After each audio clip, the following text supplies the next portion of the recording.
வணக்கம் உறவுகளே, எல்லாரும் எப்படி இருக்கீங்க? நல்லா இருக்கீங்களா? நானும் நல்லா இருக்கேங்க. இன்றைக்கி நம்ம பார்க்க போகிறது ஒரு சாஃப்டான சப்பாத்தி தாங்க பார்க்க போகிறோம். அதுலேயும் ஒரு கப்பு சாதத்தை வச்சு இந்த சப்பாத்தி பண்ணியிருக்கிறோம். ரொம்பவே சாஃப்டாக அப்படியே புசு புசுன்னு சூப்பராக எலும்பி வருங்க.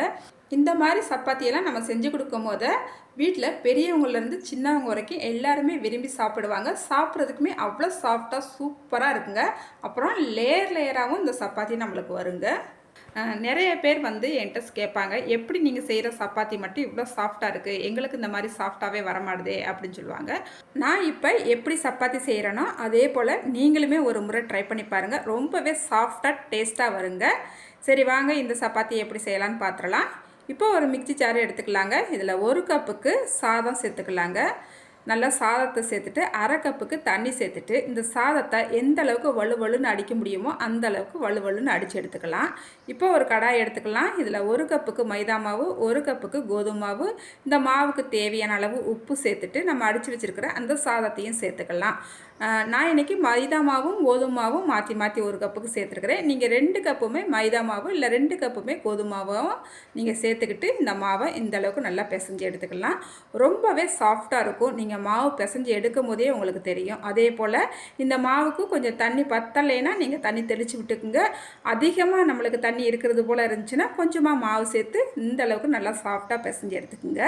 இப்போ அதுக்கப்புறமா மாவை நல்லா பிசைஞ்சு எடுத்த பிறகு ஒரு ஸ்பூனுக்கு எண்ணெய் சேர்த்துட்டு ஒரு 10 நிமிஷம் ரெஸ்ட் டைம் கொடுத்துட்டு அதுக்கப்புறம் நம்ம ஓப்பன் பண்ணி பார்த்துடலாம். பாருங்கள், மாவு நல்லா சாஃப்டாக இருக்குது. அதுக்கப்புறமா இந்த மாவை நல்லா பிசைஞ்சு எடுத்துக்கலாம். அப்போ தான் நம்மளுக்கு சப்பாத்தி ரொம்பவே சாஃப்டாக இருக்கும். பாருங்கள், இந்த அளவுக்கு நல்லா பிசைஞ்சு எடுத்துக்கிறோம். இந்த மாதிரி ஒரு அகலமான கடாய் எடுத்துக்கோங்க, இல்லை அடுப்படி திண்டு மலையவும் நல்லா பிசைஞ்சு எடுத்துக்கோங்க. பாருங்கள், மாவை நல்லா சாஃப்டாக பிசைஞ்சு எடுத்துக்கிட்டாச்சு. இப்போ இந்த மாவை நம்ம 2 பகுதியாக பிரித்து எடுத்துக்கலாங்க.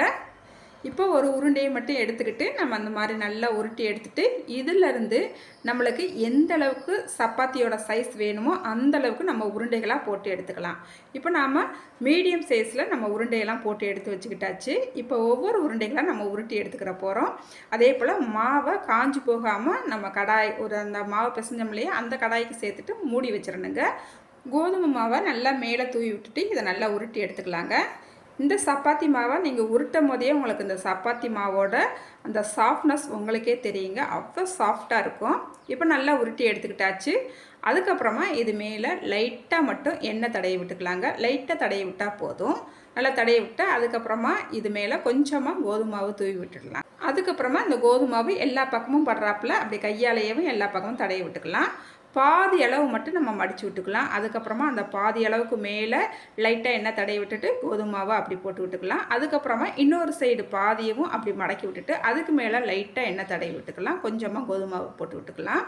அதுக்கப்புறமா இந்த சைட்லேருந்து ஒரு பாதி அளவு, இந்த சைட்லேருந்து ஒரு பாதி அளவு. இப்போ நம்ம மேலே எண்ணெய் தடவை வேண்டாம், அப்படியே மடித்து விட்டுக்கலாங்க. இதே போல் நம்ம எல்லாத்தையுமே ரெடி பண்ணி எடுத்துக்கிறணும். இப்போ நம்ம மடித்து வச்ச இந்த மாவை கொஞ்சமாக கோதுமை மாவு தூவி விட்டுட்டு நல்லா விரித்து எடுத்துக்கலாங்க. பாருங்கள், இந்த அளவுக்கு நல்லா விரித்து எடுத்துக்கிறணும். ரொம்ப மொந்தையாகவும் வேண்டாம், ரொம்ப எலசாகவும் வேண்டாம், ஓரளவுக்கு மீடியமாக நல்லா விரித்து எடுத்துக்கலாங்க. பாருங்கள், நம்மளுக்கு ரெடி ஆயிடுச்சுது. இப்போ நம்ம சப்பாத்தியை போட்டு எடுத்துக்கலாம். நம்ம ஒவ்வொரு சப்பாத்திகளையும் இந்த மாதிரி மடித்து எடுத்து வச்சுக்கிறோனுங்க. அந்த மாதிரி எடுத்து வச்சுட்டா தான் நம்ம சப்பாத்தி போடுறதுக்கு தோசைக்கல் அடுப்பில் வச்சுட்டு சட்டுன்னு போட்டு எடுத்துக்கிற முடியும். இப்போ நான் ஒரு தோசைக்கல் அடுப்பில் வச்சுக்கிட்டாச்சுங்க. நம்ம விரித்து வச்சுருக்கிற மாவை எடுத்து தோசைக்கல்லில் சேர்த்துக்கிட்டாச்சு. சேர்த்துட்டு அடுப்பை மீடியமில் வச்சுக்கிட்டு ஒன் சைடு நல்லா வெந்தா பிறகு இன்னொரு சைடுக்கு நம்ம திருப்பி போட்டிருக்கிறோம். அதே போல் இன்னொரு சைடு நல்லா வேகட்டும். ஒரு நிமிஷம் அப்படியே விட்டுட்டு அதுக்கப்புறமா நம்ம திருப்பி போட்டுக்கிறணும். இப்போ பாருங்கள், நம்ம எண்ணெயை எதுவுமே தடவலை, அதுக்குள்ளேயுமே நம்மளுக்கு புஷ்ஷுன்னு நல்லா எலும்பி வருது பாருங்கள். நல்லா சாஃப்டாக இருக்குங்க இந்த சப்பாத்தி சாப்பிட்றதுக்கு. இப்போ இன்னொரு சைடுமே நம்ம திருப்பி போட்டுக்கலாம். இந்த நேரத்தில் நம்ம எண்ணெய் தடவி விட்டுக்கலாம். லைட்டாக தடவுனா போதுங்க. அதே போல் இன்னொரு சைடுமே லைட்டாக தடவி விட்டுக்கலாம் எண்ணெய். இப்போ நம்மளுக்கு 2 சைடுமே நல்லா சப்பாத்தி நல்லா செவந்து சூப்பராக வெந்து வந்துருச்சுங்க. இப்போ நம்ம இந்த சப்பாத்தியை எடுத்துக்கலாம். இதே போல் எல்லா சப்பாத்தியுமே நம்ம போட்டு எடுத்துக்கலாங்க. அப்புறம் இந்த சப்பாத்தியை வெறுமனே பாத்திரத்தில் வச்சு மூடி வைக்காமல் இந்த மாதிரி ஒரு ஹாட் பாக்ஸில் போட்டு மூடி வச்சிங்கன்னா சப்பாத்தி எவ்வளோ நேரம் ஆனாலும் நல்லா சாஃப்டாக சூப்பராக இருக்குங்க. இப்போ நம்ம எல்லா சப்பாத்தியுமே சூப்பராக போட்டு எடுத்துக்கிட்டாச்சு. இந்த சப்பாத்தியே உங்களுக்கு பார்த்தாலே தெரியும் எவ்வளோ சாஃப்டாக சூப்பராக இருக்குன்ட்டு. இந்த சப்பாத்தி அப்படியே நம்ம அப்படி எடுக்கும் போது லேயர் லேயராக வரும். 4 லேயராக நம்ம மடித்தோம் இல்லையா, அந்த 4 லேயரும் சூப்பராக வருங்க. இந்த மாதிரி நம்ம சப்பாத்தி செஞ்சு கொடுக்கும்போது வீட்டில் சின்ன பசங்கள்லேருந்து பெரியவங்க வரைக்கும் இந்த சப்பாத்தி சாப்பிட்றதுக்கு ரொம்பவே ஈஸியாக இருக்கும், ரொம்பவே விரும்பி சாப்பிடுவாங்க.